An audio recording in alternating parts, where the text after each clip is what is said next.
نبی صلی اللہ علیہ وسلم نے ارشاد فرمایا کہ ایک صحابی ہیں، وہ فرماتے ہیں کہ ہم نبی صلی اللہ علیہ وسلم کی خدمت میں حاضر تھے تو آپ صلی اللہ علیہ وسلم نے ایک نظر چاند پہ ڈالی، چاند کو دیکھا، اور چاند کو دیکھنے کے بعد آپ صلی اللہ علیہ وسلم نے فرمایا کہ جیسے یہ چاند کو تم دیکھ لیتے ہو نا، ایسے ہی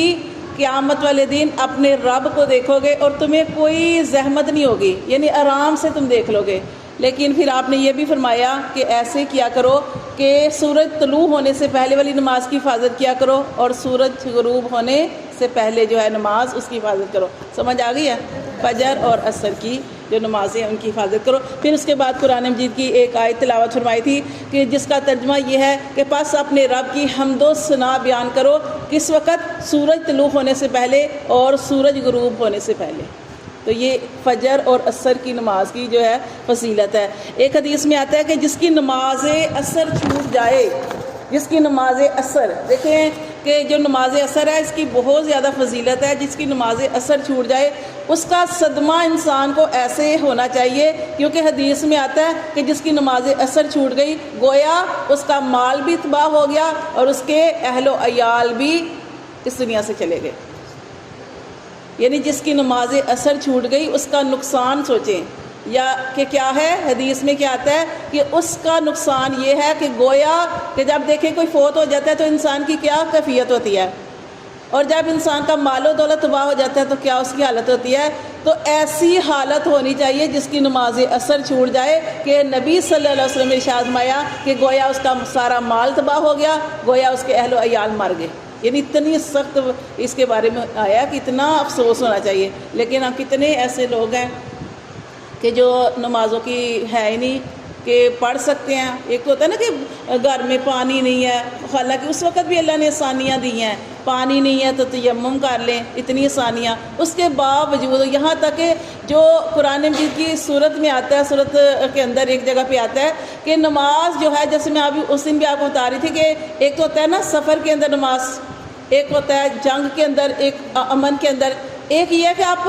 قرآن مجید کی ایک آیت ہے جس میں اللہ تعالیٰ نے ارشاد فرمایا کہ خواہ تم سفر میں ہو یا پیدل چل رہے ہو نماز پھر بھی پڑھو۔ تو وہ بھی میں نے آپ کو بتا دیا تھا کہ نماز کیسے پڑھنی ہے، کہ اگر آپ کو کسی نے کہا کہ فلاں جگہ پہ آپ نے پہنچنا ہے، فلاں جگہ پہ پہنچنا ہے، اور نماز بھی جو نکل رہی ہے، تو سفر کے اندر بھی آپ نماز پڑھ سکتے ہیں۔ پیدل ہیں، جیسے اس وقت اس زمانے میں جنگ کا وقت تھا، جہاد وغیرہ ہوا کرتے تھے، جنگ تھی، تو ایک جگہ پہ سب نے پہنچنا ہوتا تھا، تو اس وقت کیا کرتے تھے کہ وہاں پہ پہنچنا بھی ضروری ہے اور نماز بھی پڑھنی ہے، نماز بھی جا رہی ہے، تو پھر وہ پیدل چل رہے ہوتے تھے تو چلتے چلتے نماز پڑھ لیتے تھے۔ کیسے؟ اشاروں سے۔ اب کیسے سجدہ ہوگا، کیسے نہیں، بس پڑھ لی نماز، اشاروں سے پڑھ لی، ہاں دل میں نیت کر کے، ہاں جی، تو پھر اس طریقے سے، یعنی کہ نماز کسی بھی صورت میں معاف نہیں ہے۔ تو دیکھیں یہ نماز عصر کے بارے میں خاص، اور نماز فجر اور عصر، اس میں اور کیا چیز ہوتی ہے؟ میں نے آپ کو پہلے ہی بتایا تھا کہ یہ دو نمازیں ایسی ہیں جس میں ڈیوٹیاں بدلتی ہیں، کس کی؟ فرشتوں کی۔ فجر اور عصر، یہ عصر کے وقت جو دوسرے فرشتے آتے ہیں وہ فجر تک رہتے ہیں، لہٰذا یہ جو دو ٹائم ہوتے ہیں اس میں فرشتوں کی ڈیوٹیاں بدلتی ہیں۔ جب ڈیوٹیاں بدلتی ہیں تو جب یہ فرشتے جو ہوتے ہیں نا، یہ اپنے رب کی طرف جاتے ہیں، اور جیسے کہ آپ بھی جانتے ہیں قرآن مجید میں اللہ تعالیٰ نے فرمایا کہ اللہ تعالیٰ تو سب کچھ جاننے والے ہیں، اللہ تو خوب جاننے والے ہیں، تو اللہ تعالیٰ فرشتوں سے پوچھتے ہیں، جو فرشتے واپس جاتے ہیں ان سے پوچھتے ہیں کہ میرے بندے کیا کر رہے تھے، میرے بندے کیا کر رہے تھے؟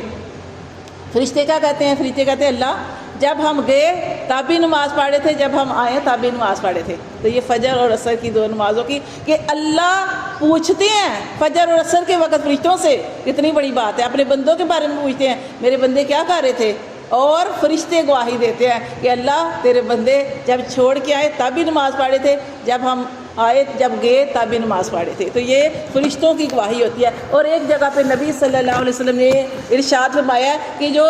اللہ تعالیٰ اس شخص پر رحم فرمائے جو فجر اور عصر کی نماز پڑھے، اللہ تعالیٰ اس شخص پر رحم فرمائے۔ اور ایک جگہ پہ آپ صلی اللہ علیہ وسلم نے ارشاد فرمایا اس شخص پر جنت واجب ہو جاتی ہے جو دو ٹھنڈی نمازیں پڑھے۔ دو ٹھنڈی نمازیں کون سی ہیں؟ فجر اور عصر کی دو نمازیں۔ اس کے بارے میں نبی صلی اللہ علیہ وسلم نے فرمایا کہ جس نے دو ٹھنڈی نمازیں پڑھی اللہ تبارک و تعالیٰ جو ہے اس پر جنت واجب کر دیتے ہیں۔ تو یہ چھوٹی چھوٹی چیزیں جو تھی، اور یہ میں نے آپ کو بتانی تھی کہ اس طرح جو اندھیرے میں پڑھی جانے والی جو نماز ہیں وہ 2 نمازیں، اس میں فجر اور عشاء کی نماز آئے گی، اور وہ جو میں نے پہلے آپ کو بتایا کہ فجر اور عشاء کی نماز تو منافقوں پہ باری ہوتی ہے۔ قرآن مجید میں ساری نمازوں کا ذکر ہے، ساری، کہ اللہ تعالیٰ فرماتے ہیں کہ جو نماز صبح سے لے کر رات کے اندھیرے تک جو پڑھی جاتی ہے اس کے اندر وہ سارے اوقات آ جاتے ہیں، 5 نمازیں۔ لیکن خاص طور پر فجر اور عصر کی نماز کی فضیلت کیوں زیادہ ہے کہ اس وقت اللہ تعالیٰ پوچھتے ہیں فرشتوں سے، فرشتے گواہی دیتے ہیں، تو اس وقت کی یہ جو 2 نمازیں ہیں اور یہ ٹھنڈی نمازیں جس کے بارے میں نبی صلی اللہ علیہ وسلم نے فرمایا اللہ تعالیٰ اس پر رحم فرمائے، ایک حدیث میں فرمایا، دوسری میں فرمایا کہ اللہ تبارک و تعالیٰ اس کے لیے جنت کا فیصلہ کر دیتے ہیں کہ جس نے یہ 2 نمازیں پڑھی، ٹھنڈی نمازیں۔ تو یہ ساری نمازیں پڑھنی ہیں، یہ نبی صلی اللہ علیہ وسلم کو ملا ہوا تحفہ ہے، تحفے کی قدر کرنی چاہیے۔ اور جیسے میں کل آپ کو بتا رہی تھی کہ جو حقوق اللہ میں اللہ کے حقوق میں سے جس چیز کا پہلے سوال ہوگا وہ کون سی نماز ہے، وہ یہی نمازوں کا، ساری نمازوں کے بارے میں کہ، اور یہ بھی آتا ہے کہ جس کی نمازیں پوری نکلی اس کے باقی اعمال بھی پورے نکلیں گے، باقی معاملات بھی پورے نکلیں گے۔ کیوں؟ جو نماز پڑھنے والا ہوتا ہے اس نے اپنی نمازوں کو قبول بھی کروانا ہوتا ہے کہ اب میں نے نماز پڑھی ہے تو اب میں نے